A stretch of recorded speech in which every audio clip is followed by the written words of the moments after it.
بسم اللہ الرحمن الرحیم۔ میرے عزیز بھائیو، آج ہم حدیث نمبر 11 کو پڑھیں گے۔ حدیث نمبر 11، ظالم قیامت کے دن تاریکی میں ہوگا۔ ظالم قیامت کے دن تاریکی میں ہوگا۔ الظلم ظلمات یوم القیامت، الظلم ظلمات یوم القیامت۔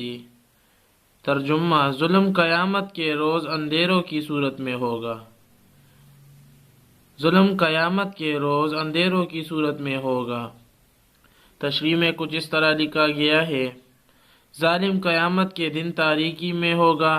حدیث کا مطلب یہ ہے کہ قیامت کے دن ظالم کو میدان محشر میں تاریکیاں اس طرح گھیرے ہوئے ہوگی کہ وہ نور جو مومن کو ملے گا یہ اس سے بالکل محروم ہوں گے، جس کے بارے میں خداوند کا فرمان ہے: نورہم یسعی بین ایدیہم و بایمانہم۔ ترجمہ: قیامت کے دن مومن کے لیے نور ان کے آگے اور دائیں طرف دوڑتا ہوگا۔ اس کی روشنی میں وہ اپنے منزل مقصود یعنی جنت تک پہنچیں گے۔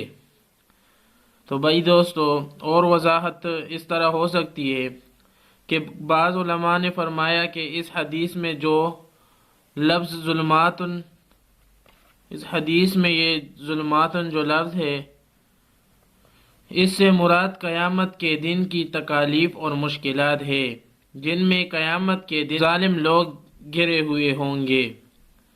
اس کے بارے میں اللہ کا فرمان ہے: لمن ینجیکم من ظلمات البر والبحر۔